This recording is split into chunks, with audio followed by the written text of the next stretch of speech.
5 বছর পর ডিকেএস ক্লাবে একটি টুর্নামেন্টের আয়োজন হয়েছে এবং 6 বছর পর এই ক্লাবে কোনো আন্তর্জাতিক প্রতিযোগিতা হওয়ায় আলাদা গুরুত্ব পাচ্ছে এই আসর। টুর্নামেন্টের পরিচালক আলোক Sharma.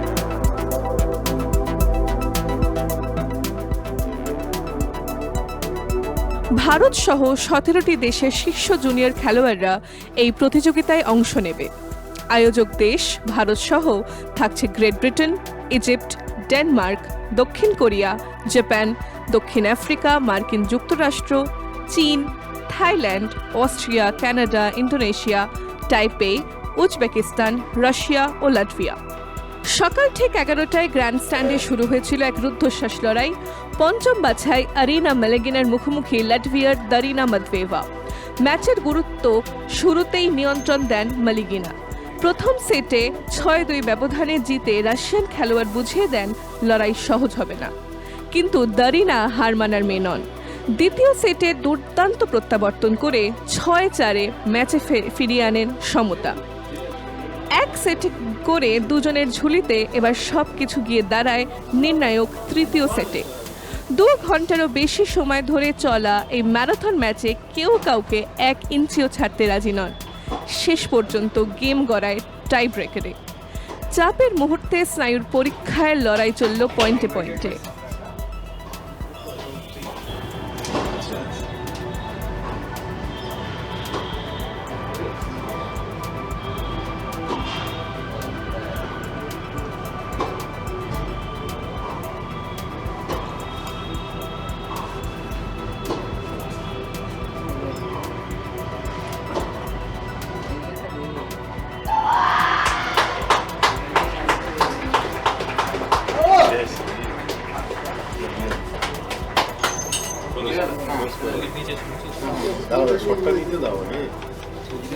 Like, it was a very tight match, right? How does it feel for you to win? It went up to the tiebreaker. How does it feel for you? Yeah, it was really tough, and I was like really nervous. Like when it was 6-5 for her in the tiebreak, but I managed to with my stress, and I won. Moritz Thiem টেনিসের জগতের এক নাম, যিনি অস্ট্রিয়ার tennis মানচিত্রে নিজের অধ্যায় লিখেছেন দৃঢ় প্রত্যয়। 2019 সালের সেপ্টেম্বর মাসে এটিপি সিঙ্গলসে তার কেরিয়ারের সেরা র্যাঙ্কিং 1225। সেই বছরেই কিটসবেহুলের জেনারেলি ওপেনে নিকোলাস মাসুর সঙ্গে জুটি বেঁধে এটিপি মেন ড্রতে পা রাখেন থিম। গ্র্যান্ড স্ল্যাম জয়ী ডমিনিক থিমের ছোট ভাই তিনি, কিন্তু শুধুই পরিচয়ের ছায়ায় থাকা নয়, নিজের পথ খোঁজার লড়াই ছিল তার। এখন আর কোর্টে নয়, কোর্টের পাশে নতুন ভূমিকায় মরিৎজ থিম। কোচ হিসেবে তিনি গড়ে তুলছেন ভবিষ্যতের তারকাদের।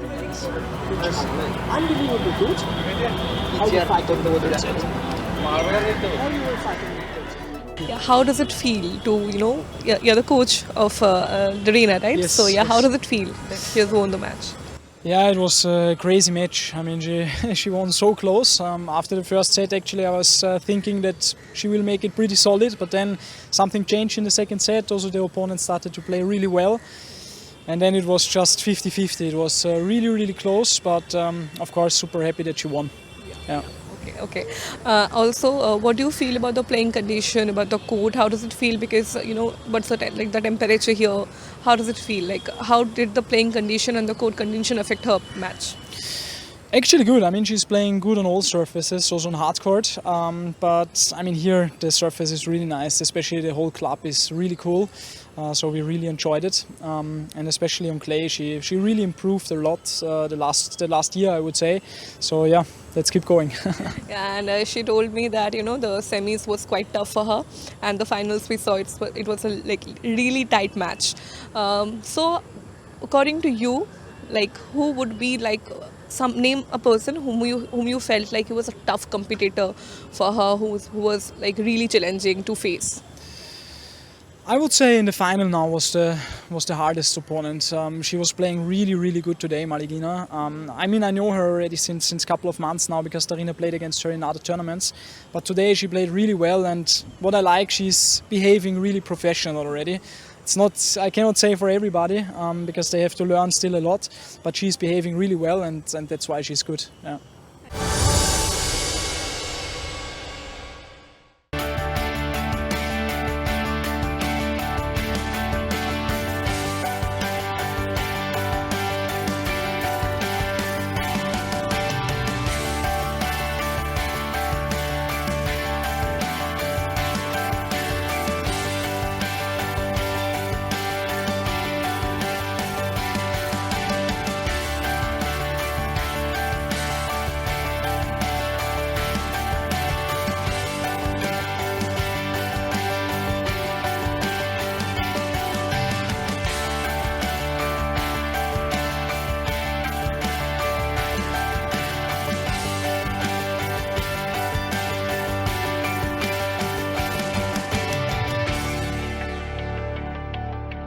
শাওলিন কাংফু শুধু একটি মার্শাল আর্ট নয়, এটি একটি ঐতিহ্য যার ইতিহাস ১৫০০ বছরের থেকেও বেশি পুরনো। শাওলিন কাংফু শুরু হয়েছিল চীনের হেনান প্রদেশের শাওলিন মন্দিরের সামনে থেকে। সেখানে এই কৌশল গড়ে তুলেছিলেন বৌদ্ধ ভিক্ষুকরা। তারা মনে করতেন আসল শক্তি আসে শরীরের এবং মনের একতায়।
Adhika Mahato, red corner.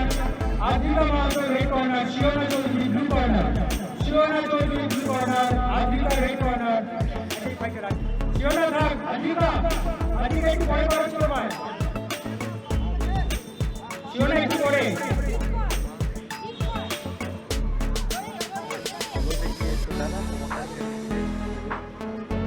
এইদিকে চলে আয়। আবার দিয়ে আয়, একটু দিয়ে আয়।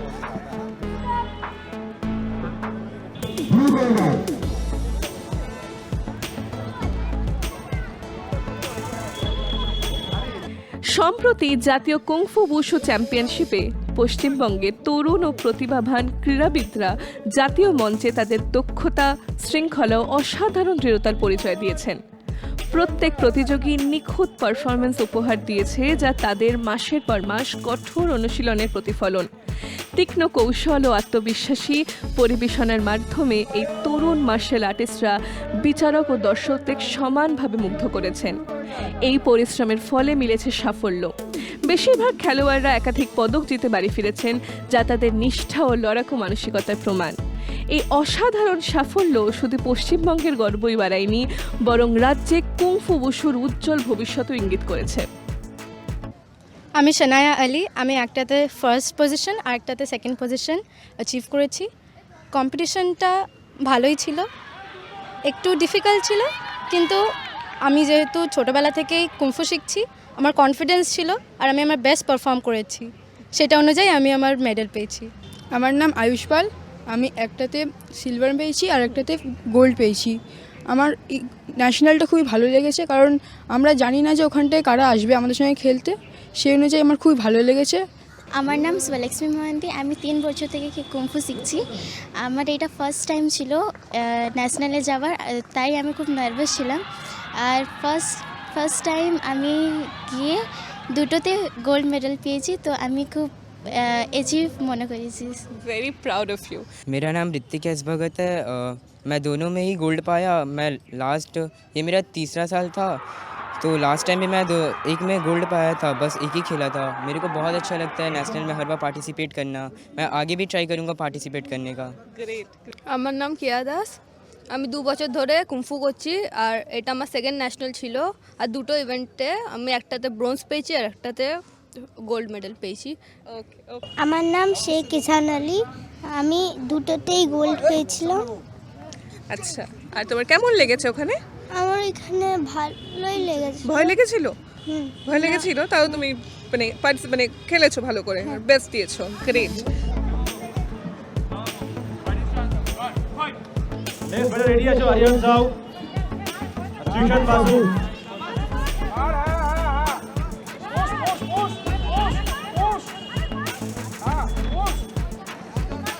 পুশ কর ওদিকে টাকা ওদিকে। রশ্মি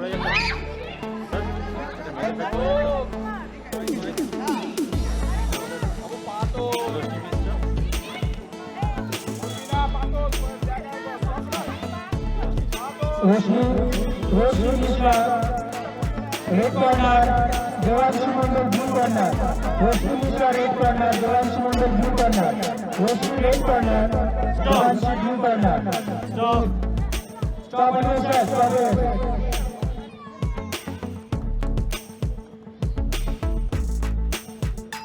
একটা গল্প বলি। সালটা ছিল 1964। একটা 23 বছরের যুবক একটি ফাইটিং কম্পিটিশনে পার্টিসিপেট করেছিল। তার কৌশল দেখানোর জন্য তার প্রয়োজন ছিল একজন ভলেন্টিয়ারকে। বব বেকার নামক আরেকজন ফাইটার তিনি ভলেন্টিয়ারিং করেছিলেন। তিনি তৈরি ছিলেন ট্র্যাডিশনাল কিক বা পাঞ্চের একটা সম্মুখীন হওয়ার জন্য।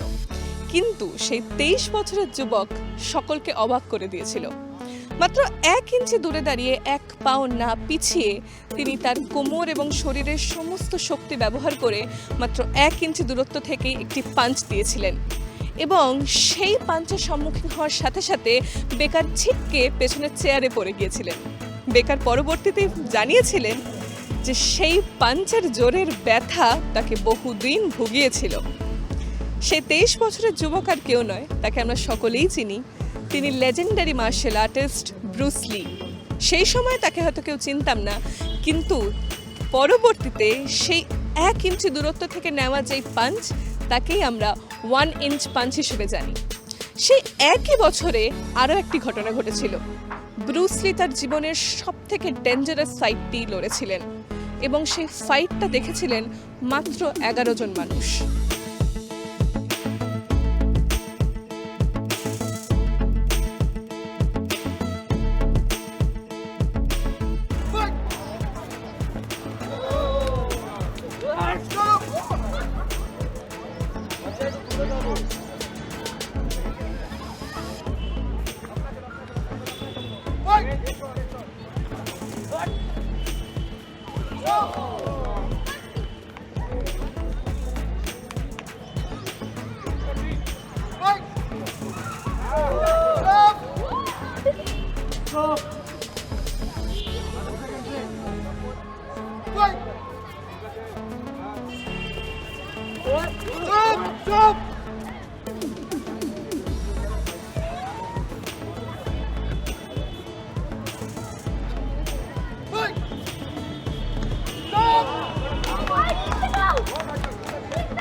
মার্শাল আর্ট যে শুধুমাত্র কিক পাঞ্চ বা বিভিন্ন ওয়েপেন্সের ব্যবহার শেখায় তা নয়, আরও অনেক কিছু শেখায়। যেমন মার্শাল আর্ট বাচ্চাদের ডিসিপ্লিন হতে শেখায়। মার্শাল আর্ট বাচ্চাদের বিভিন্ন প্রতিকূল পরিস্থিতিতে কিভাবে নিজেকে মাথা ঠান্ডা রেখে বার করে নিয়ে আসবে তার বিভিন্ন কৌশল শেখায়। মার্শাল আর্ট স্ট্রেস দূর করে এবং বিভিন্ন ধরনের নতুনত্ব আমরা মার্শাল আর্টের সেলফ ডিফেন্স বাচ্চাদেরকে শিখিয়ে আসছি। সাবির যখন এখানে এসছে তখনও একদমই বাচ্চা ছেলে, আমাদের ক্লাবটাও তখন এত বড় হয়নি। তা আমাদের এসে বললো যে আমি এখানে মার্শাল আর্ট শেখাবো, আপনারা একটু জায়গা দেবেন। আমরা বললাম হ্যাঁ দেবো। সেদিন খুব বেশি হলে 4-5টা বাচ্চাকে নিয়ে ও শুরু করেছিল, কিন্তু আজকে বহু বছর বাদে আমি যখন আবার মাঠে এসেছি আমরা সবাই এতগুলো মানুষকে দেখে বুঝতে পারছি সাবির অনেক দূর চলে গেছে। সাবির আরও এগিয়ে যাক, এবং আমি একটা শুধু সাবিরকে অনুরোধ করব, তুমি বাচ্চা মেয়েগুলোকে মোটিভেট করো। সমাজটা খুব খারাপ হয়ে গেছে, ওরা যদি নিজেদের ডিফেন্স করতে পারে, সেলফ ডিফেন্স করতে পারে, তাহলে আমার মনে হয় সমাজটা আরও এগিয়ে যাবে এবং আমাদের বাড়ির মেয়েগুলো ভালো থাকবে। আমি Rupam Roy, West Bengal Shaolin kung fu অ্যাসোসিয়েশনের চিফ টেকনিক্যাল ডাইরেক্টর। আমার সঙ্গে উপস্থিত আছেন আমাদের অ্যাসোসিয়েশনের অন্যান্য senior black belt, junior black belt ও বিভিন্ন স্টেটের ও ব্রাঞ্চের ইনস্ট্রাক্টররা।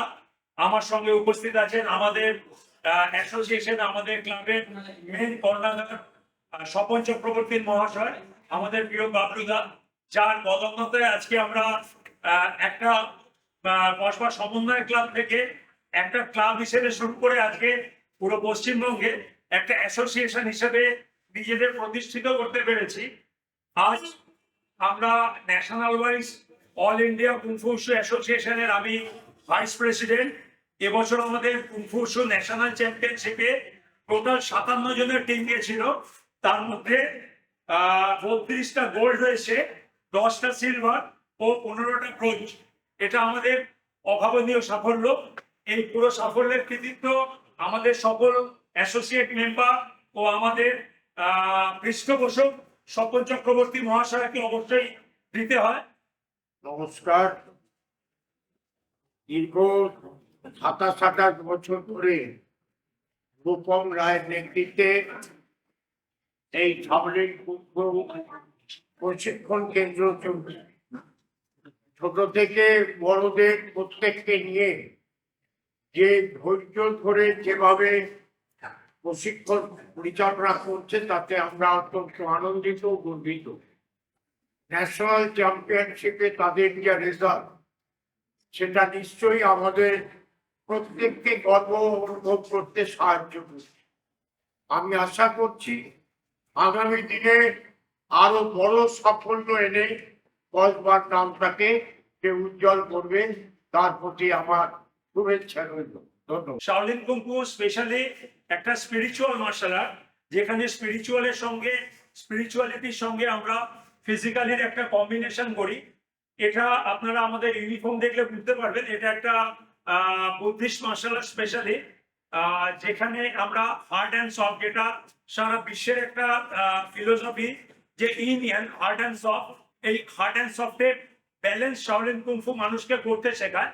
আমরা যেরকম হার্ড কুংফু করি, বিভিন্ন শাওলিনের হার্ড ফর্ম আছে, হুঙ্গার ফর্ম আছে, সাধারণ শাওলিন, নর্দার্ন শাওলিনের, সেমনি আবার শাওলিনের চিকেন ফর্ম আছে, তাইচি আছে, যেটা আমরা সফট করি। হার্ড অ্যান্ড সফটের কম্বিনেশনে একটা মানুষকে আমরা স্টুডেন্টদের প্রকৃত মানুষ হয়ে গড়ে ওঠার প্রশিক্ষণ দিয়ে থাকি।